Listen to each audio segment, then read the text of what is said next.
الحمد للہ وحدہ والصلاة والسلام علی من لا نبی بعد اما بعد اعوذ باللہ من الشیطان الرجیم یا ایہا الرسول بلغ ما انزل الیک من ربک وان لم تفعل فما بلغت رسالتہ۔ اے اللہ کے رسول صلی اللہ علیہ وسلم، جو آپ پر آپ کے رب کی جانب سے نازل ہوا ہے اسے لوگوں تک پہنچا دیجئے۔ اگر آپ نے ایسا نہ کیا تو آپ نے رسالت کا حق ادا نہیں کیا۔ میرے محترم بھائیو، اسلام ایک مکمل ضابطہ حیات ہے۔ پیغمبر کائنات محمد الرسول اللہ صلی اللہ علیہ وسلم جب اس دنیا سے رخصت ہوئے تو انہوں نے دین کو ناقص نہیں چھوڑا، بلکہ جو اللہ رب العزت کی جانب سے انہیں پیغام ملا سارے کا سارا لوگوں تک پہنچا دیا،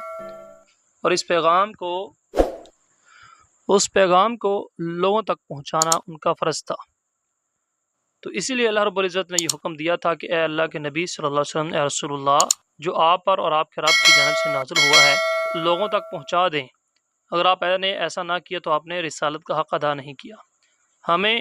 یہ کامل یقین ہے کہ نبی مکرم صلی اللہ علیہ وسلم نے اللہ کے پیغام کو لوگوں تک پہنچا کر رسالت کا حق ادا کر دیا ہے، گویا دین اسلام میں کوئی کمی نہیں چھوڑی۔ اب اگر ہم اس دین سے کوئی چیز نکالتے ہیں، یعنی کسی چیز کی کمی کرتے ہیں، تو اس میں نقص پیدا کرنے کا جرم ہم پر عائد ہوتا ہے۔ اگر اس میں مزید کوئی چیز داخل کرتے ہیں تو اپنے عمل سے اس بات کا ثبوت دیتے ہیں کہ رسول اللہ صلی اللہ علیہ وسلم نے رسالت کا حق ادا نہیں کیا۔ اس لیے امام مالک رحمہ اللہ نے فرمایا تھا، من ابتدع فی الاسلام بدعۃ یراها حسنہ فقد زعم ان محمد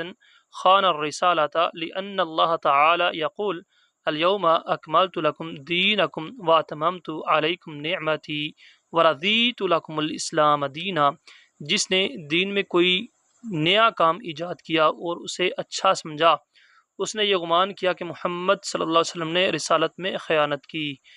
کیونکہ اللہ نے فرما دیا ہے میں نے تمہارے لیے تمہارے دین کو مکمل کر دیا اور تم پر اپنی نعمت کو مکمل کر کے تمہارے لیے دین اسلام کو پسند فرما لیا ہے۔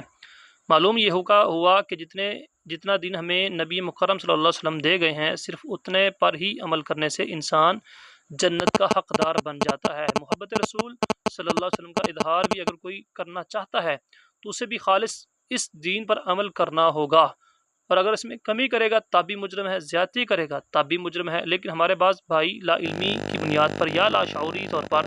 محبت رسول صلی اللہ علیہ وسلم کا ایسا کام کر بیٹھتے ہیں جن کا دین اسلام سے کوئی تعلق نہیں ہوتا، بلکہ ایسے کاموں کا کرنا دین میں زیادتی ہے۔ انہی کاموں میں ایک مروجہ عید میلاد النبی کا دن ہے، جسے ربیع الاول کے 12 تاریخ کو یوں منایا جاتا ہے کہ یکم ربیع الاول کے شروع ہی سے مساجد اور مدارس کے طلباء الٹی ٹوپیاں اور برتن اٹھائے راستوں میں کھڑے ہو جاتے ہیں اور ہر آنے والے جانے سے رسول اللہ صلی اللہ علیہ وسلم کے میلاد کے لیے پیسے بٹورتے ہیں۔ پھر 12 ربیع الاول کو اس جمع شدہ مال پر ختم دلایا جاتا ہے، جلوس نکالے جاتے ہیں، اہلیان جلوس پر لوگ پھول نچاور کرتے ہیں، سبیلیں لگتی ہیں، جانوروں کی صحرا بندی کی جاتی ہے، من چلے نوجوان دن کے وقت پگڑیاں باندھ کر نقلی داڑھی مونچھیں لگائے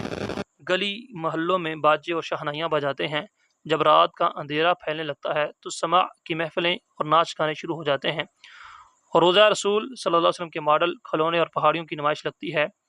جسے مرد اور عورتیں بلا امتیاز دیکھتے ہیں۔ ان خلافات میں لوگ بڑھ چڑھ کر حصہ لیتے ہیں، اس لیے کہ جو ان فضولیات میں حصہ نہ لے لوگ اسے گستاخ رسول سمجھتے ہیں اور کہتے ہیں کہ اسے اپنے نبی صلی اللہ علیہ وسلم کی پیدائش پر کوئی خوشی نہیں۔